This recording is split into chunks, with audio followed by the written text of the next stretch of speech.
You've said it before, maybe quietly, maybe more often than you care to admit. If only I had started earlier, a different time, a different choice, a different version of you. And every time that thought shows up, it brings weight, the kind that makes the present feel smaller than it actually is. Because when you look back, everything appears clearer. You notice the missed opportunities, the delayed actions, the moments where you could have moved but didn't. And from where you stand now, it feels like those moments mattered more than anything you can do today. At first, it feels like reflection, but over time, it turns into something else. A quiet belief that your chance has already passed, that whatever could have been built needed to begin back then, not your chance has already passed, that whatever could have been built needed to begin back then, not now. And without realizing it, you begin holding yourself back. But here's what most people never stop to question. You're comparing your current awareness to your past decisions. You're judging what you did then based on what you know now. And that comparison is never fair. You didn't have this perspective years ago. You didn't see what you can see today. And because of that you couldn't have acted the way you now think you should have. But your mind doesn't account for that. It only sees the gap. And that gap creates hesitation. It makes you question whether starting now is even worth it, whether there's still enough time to make a real difference, whether your effort will lead anywhere meaningful at all. And that's where most people stop.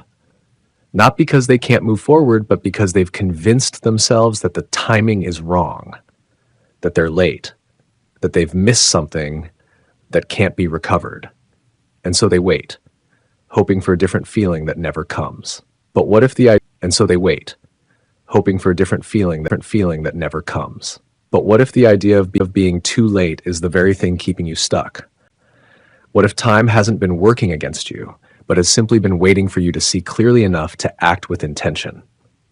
Because clarity changes everything. It cuts through distraction, sharpens focus, and removes what no longer matters.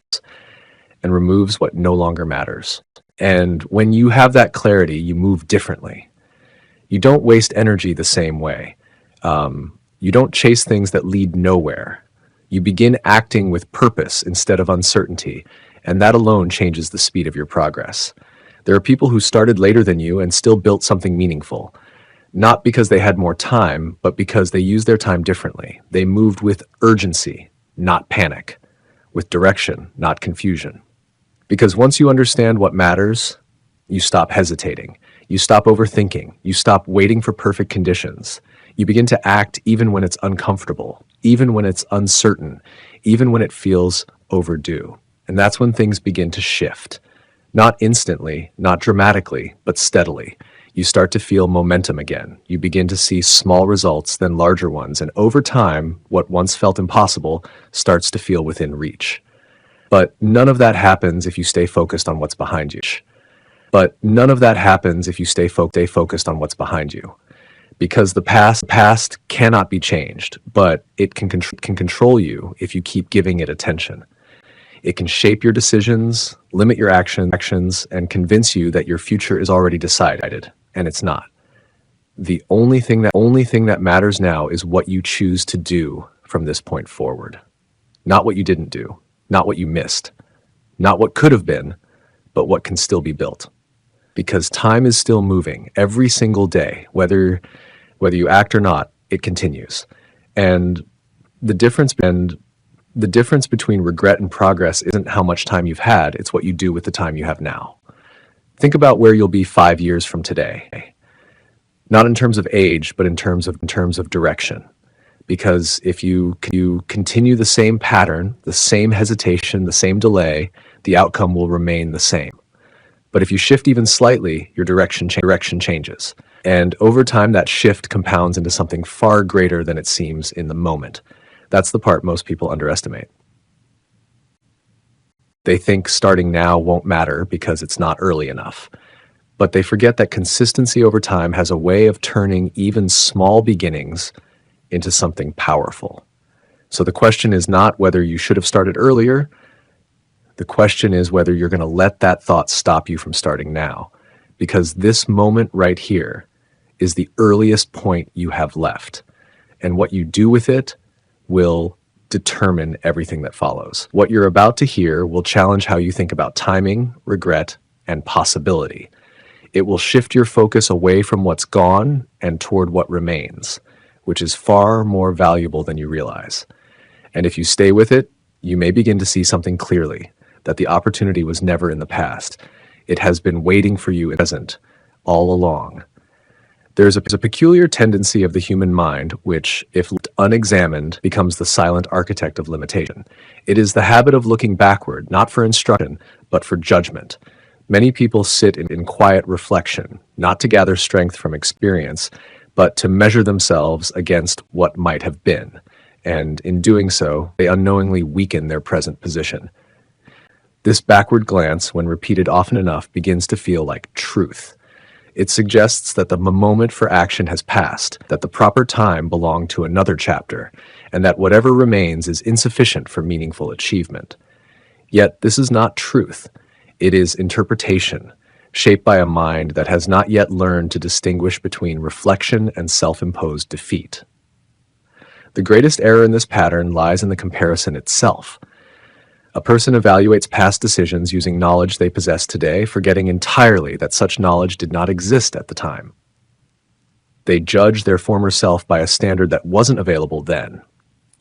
And from this unfair comparison, they conclude that they have failed in ways that could not have been avoided.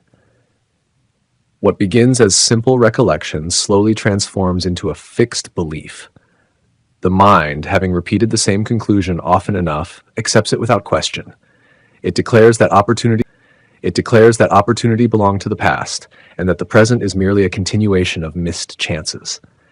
And so, without any external force, a person begins to limit their own actions based on a false understanding of time. Yet time itself holds no such judgment. It does not withhold opportunity from those who start late, nor does it favor those who start early. Time is indifferent. It moves forward at the same pace for everyone, offering itself fully to those prepared to use it, and passing quietly by those who hesitate under the weight of their own conclusions. There are those who started early and achieved little because they moved without direction, guided by uncertainty rather than purpose. And there are others who started much later, yet advanced with such clarity and intention that they surpassed those who had far more years at their disposal. The difference was not in how much time they had, but in how they chose to use it.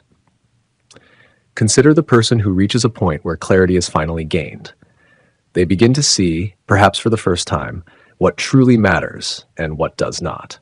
Distractions lose their hold, and pursuits that once seemed important fall away. What remains is a sharpened sense of direction, and with it a capacity for action that did not exist before. This clarity, often mistaken as something that should have come earlier, is actually the result of accumulated experience. It is built through years of observing, deciding, correcting, and refining. Without those years, the clarity would not exist. What appears to be delay is often preparation of the highest value. The person who understands this no longer sees their past as wasted. They recognize that every experience, whether it produced immediate results or not, contributed to their current understanding.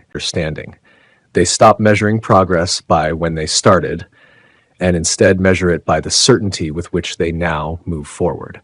And once this shift happens, the weight of regret begins to dissolve.